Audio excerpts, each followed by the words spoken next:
So if you're around my community tab somewhat often, then you're probably aware of the poll that I put up a few days ago. A few days ago, I put up a poll where you could choose between Rasputin fighting one character or another character, but then you had the main character versus Oryx as a fight. And that fight got the most votes, unsurprisingly, because it's Oryx. So, Ghost of the Deep also came out, so I figured now is probably a good time to make a video on the main character versus Oryx and also clear up any misconceptions about hacks. Anyway, let's go ahead and start the video.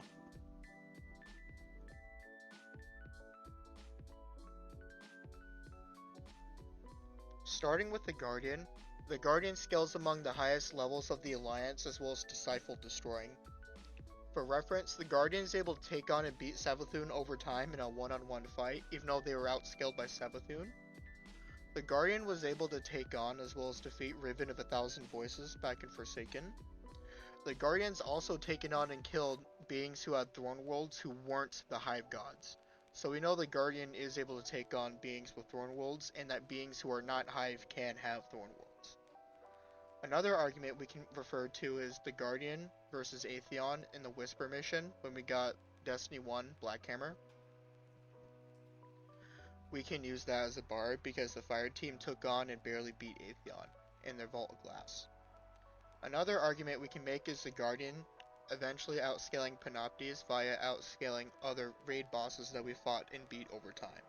Whoever you want to reference as your evidence is up to you. For hacks, if you want a TLDR of their abilities, I'll put a video on the screen.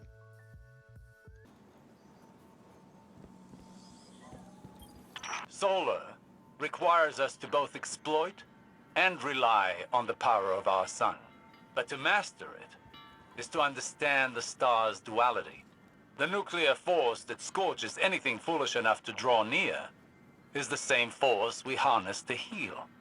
It feeds the flora of our galaxy, just as it begets drought and famine. Destruction and recreation are a necessary cycle. Stasis is the element of will and control. It slows, detains, and shatters. It was our first step into darkness and taught us the universe is not as black and white as it first seemed. Elsie Bray and Eris Morn have slightly different interpretations of how one masters this element. Fitting, as stasis thrives on individual will, but merging their thoughts gives me this. Control over the self can foster control over others, but without power over the self, destruction runs wild. When we wield stasis, we must exercise the ultimate authority over both self and others. Arc is the element of motion and conduction, and is created when the electromagnetic forces of our universe struggle to achieve balance. According to Ikora, Arc teaches us that change is a fundamental aspect of the universe. To wield it is to ride the storm of the unguessable. Void is the element of cosmic distortion. It is the pull of gravity and the promise of entropy. The vacuum of space and the gravitational forces that shape it teach us that emptiness is not nothingness. In Ikora's words, to wield void is to draw strength from both the immeasurably small and the unfathomably massive. With it, we bend the very fabric of space-time. Strand is our newest foray into darkness. As I understand it now, it is the elemental manifestation of psychic connection. All minds are connected in a web of consciousness which we can now see and feel. To wield Strand is to pull on the hidden connecting threads and to use them to create, manipulate, and unravel. I had assumed this element would behave similar to our other darkness ability. But unlike stasis, mastering Strand seems to require one to relinquish control, to embrace the connecting threads and perhaps flow with them. I look forward to experimenting more with this new element. For those of you who actually care to have more context, I'll tell you. Oftentimes, people assume the Guardian isn't as intelligent as the other Coalition leaders simply because the Guardian goes into battle instead of writing 500-page essays every other second. When the truth is, the Guardian is more than likely the most intelligent and most perceptive of Guardians because they are the only Guardian to not only master 5 different elements, but also master them to the extent that they have, where other users of the element notice that the Guardian was far and wide beyond all of them. This would include Stasis back in Beyond Light, as well as Osiris looking at our mastery of Strand during the campaign of Lightfall. If you want more evidence, we'll go back to Forsaken and look at the expansion of our Light subclasses. Going back to even before that, we can always go back to Taken King and show how the Guardian got a 3rd subclass, which back then was very, very, very rare, almost to the point of unheard of amongst the Guardians. What people don't realize is that the Guardian meta is always changing and is always becoming more malleable.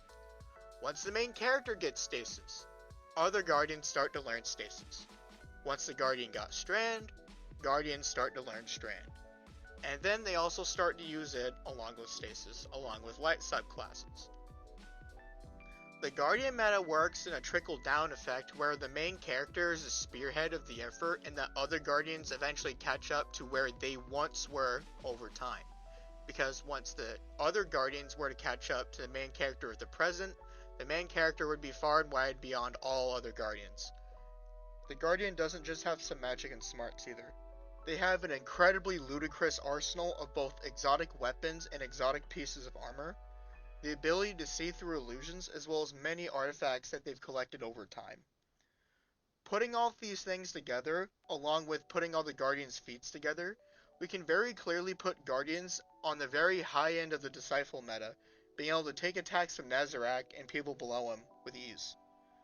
Mind you, we don't know how much damage the Guardian can take against Nazarick before he would fully die, as is part of the course with raid bosses, but we do know that Nazarick cannot one-shot the Guardian. So this puts the Guardian massively into Disciple meta. So where does this put the Guardian? I'm going to do something similar to my Nazarick video and use a skepticism chart.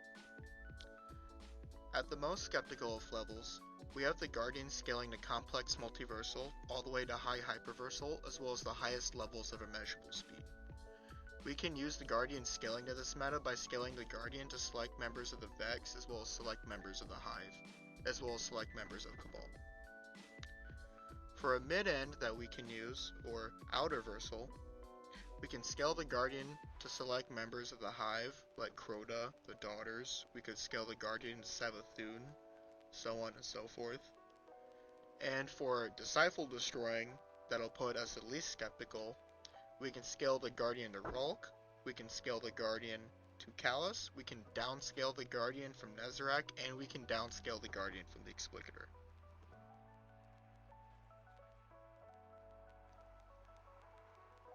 I'll keep Oryx's scaling brief since I have a whole 1 hour scaling movie on him, and also I've made other content on Oryx before, so you've more than likely heard my other videos on him. Anyway, TLDR, you know the Oryx scaling. He's at the top of the chain with the other 2 Hive Gods, which include Xivu Wrath and Savathun. The 3 Hive Gods scale above the Court of Oryx, as well as the other 2 courts. The Courts of Oryx, Savathun, and Xivu Wrath scale above all the Hive with Throne Worlds. The Hive with Throne Worlds have 11 axioms, they stack, blah blah blah. You can check out my other content on the subject. Like the other 2 Hive Gods, Oryx is more dangerous than he is powerful. I'll talk about what I mean. With Xivu Wrath, over time she created a ritual which allowed her to hard counter Rasputin, who outscales the Traveler. Savathun made a ritual to teleport the Traveler in her world, and over time would have sealed it had her ritual not been disrupted. So, while I clearly don't scale the Hive Gods to or above the Traveler, it's that they're dangerous enough to do something like that over time. So, they are extremely intelligent, very intelligent. I couldn't tell you if Oryx is more intelligent than the smartest and most powerful of Guardians, but what I can tell you is that he's pretty close to Xivu Wrath and Savathun in intelligence, and that alone already makes him about as dangerous as the other 2, with them having less restrictions because they're more powerful than Oryx is. Oryx is mostly known for about 5 abilities. His first one, which I'll refer to as Taking, it's the ability to move entities between worlds. That's how he takes. It's less superior than the Witness's ability to take, which creates something without flaw. Oryx is able to teleport entities into a darkness world, which takes them, and then he's able to use them as a part of his forces. So Oryx does have taking, but it's not the same as the Witness's taking. That's what we refer to when we say Oryx has the ability to move entities between worlds, or to move worlds.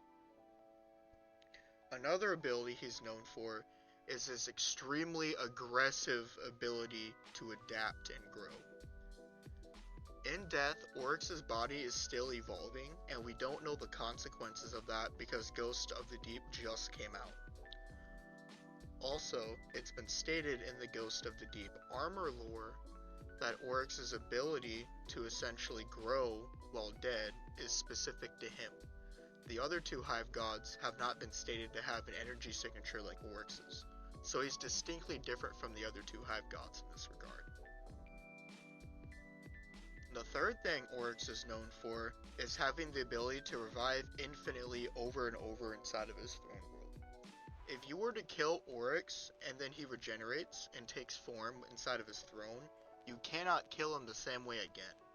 It's because of his adaptation that you can't kill him the same way, but it's also the fact that he can come back from the dead, from being killed a certain way, and to not be killed that same way again, also just adds on to his adaptation because he has a way to sustain it through essentially endless/infinite revival.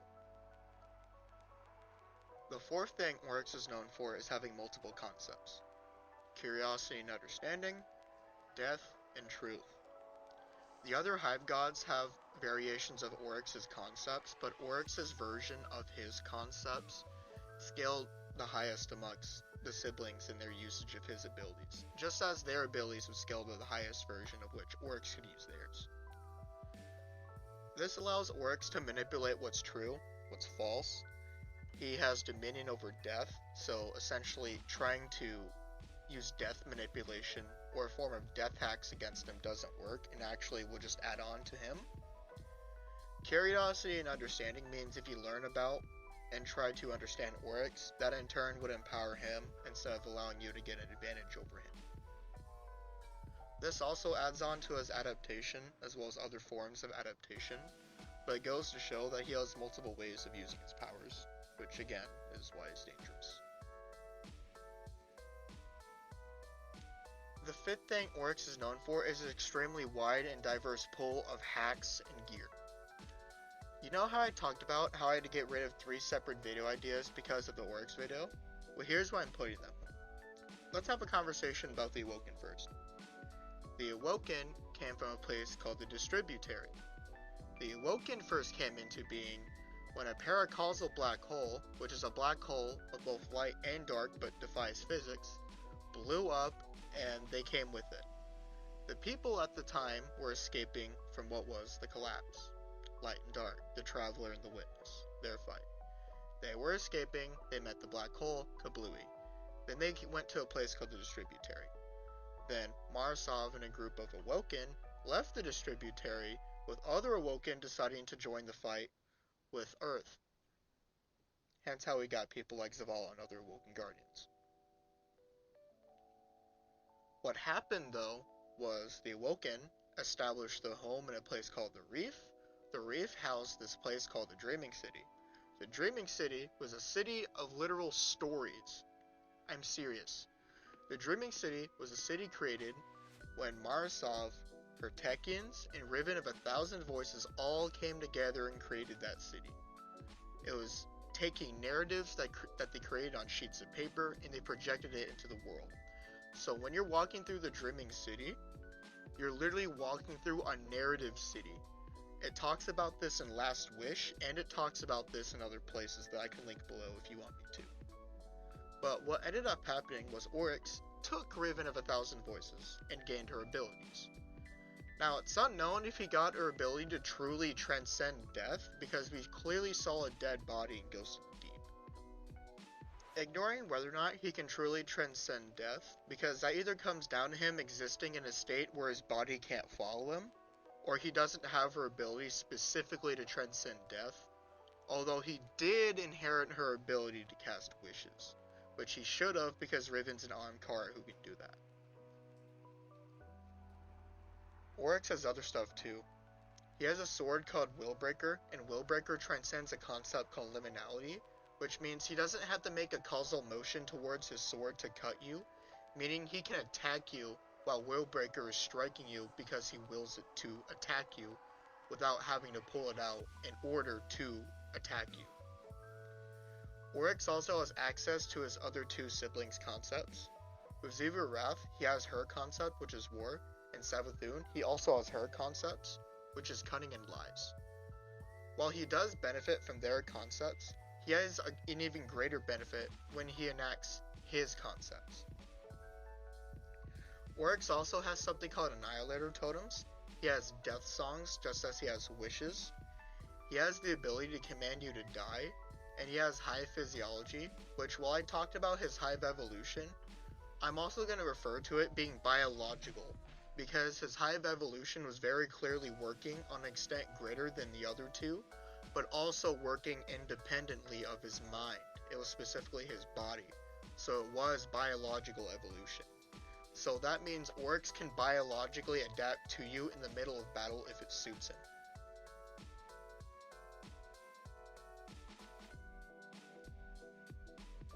So, who wins? Let's run through their strengths first. With the Guardian, they have countless amounts of exotic armor as well as countless amounts of exotic weapons. So if we wanted to compare the weapons they have, then the Guardian wins by a very long shot in that regard.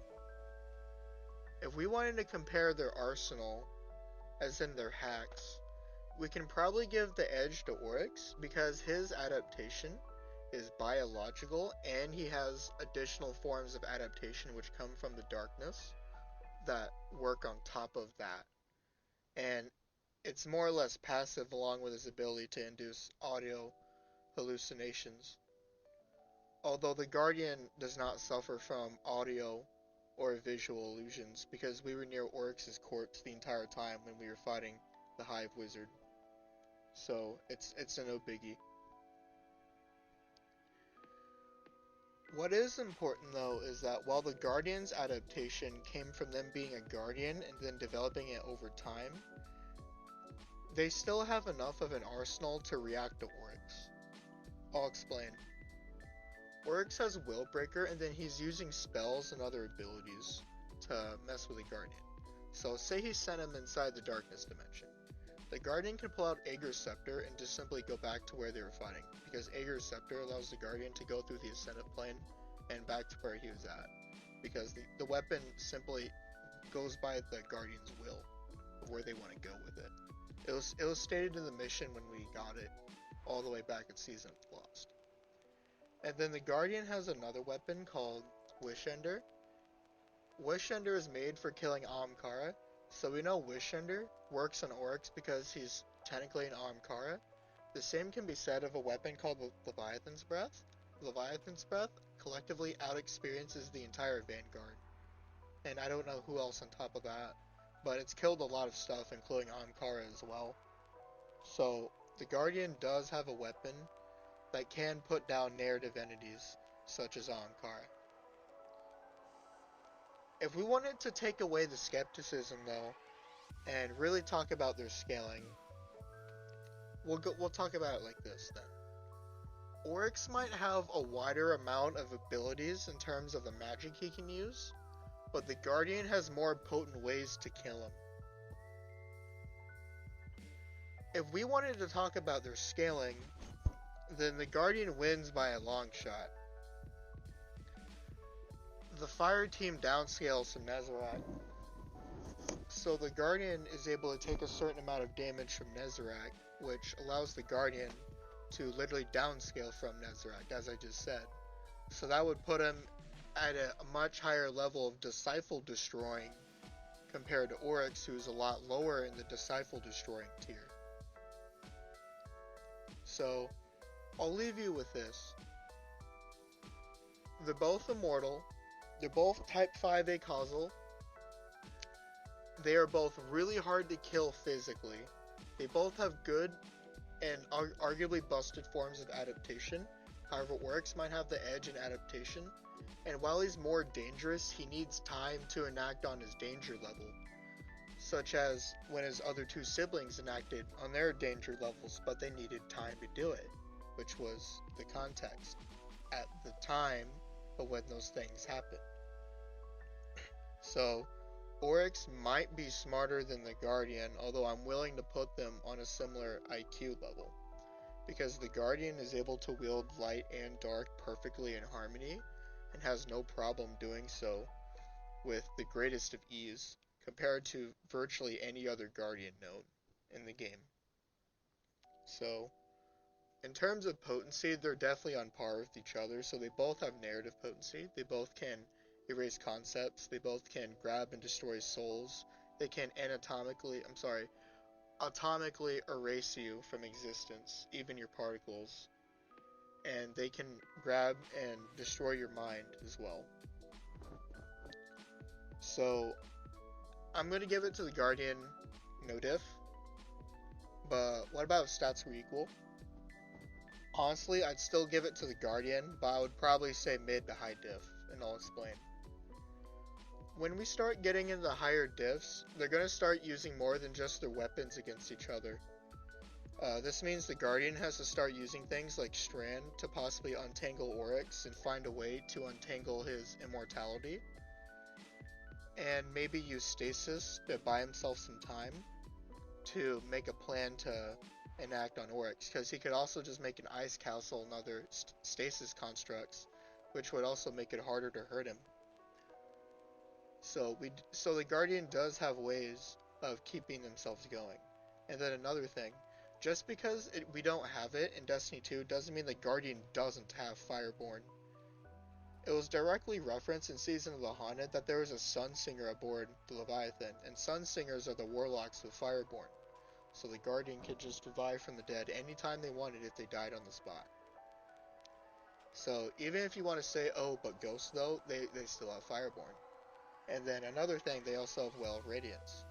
Well of Radiance would essentially make them impossible to kill because it would be perpetually healing them on an extent possibly faster than what Oryx could dish out damage-wise.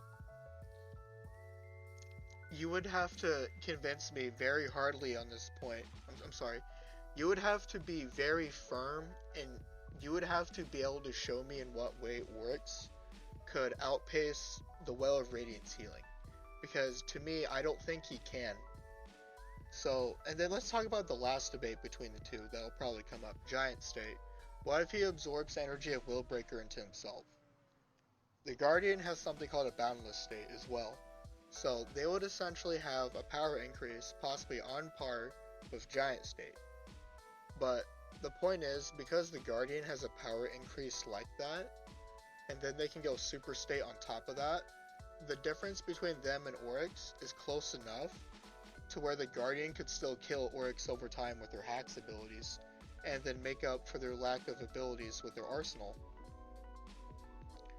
Because while I don't think invisibility will work on Oryx, because he's not dumb enough to fall for invisibility, let's be honest, I do think the Guardian does have more ways of killing him. Because while I don't know if the Guardian, because they'd be strong as Oryx in this case, because of equal stats, that they'd be able to purify Oryx, but what I do know is that Strand would be able to untangle him, and Stasis would give the Guardian time to make a plan to take on Oryx. So anyway, that's all I had to say. If you want me to talk about more stuff like this, please give me inverse ideas you want for versus battles, and I'll go ahead and deliver. So my name is Nothing Important here, and I hope you'll have a good day or night whenever you're watching this, I don't know, and I'll see y'all later.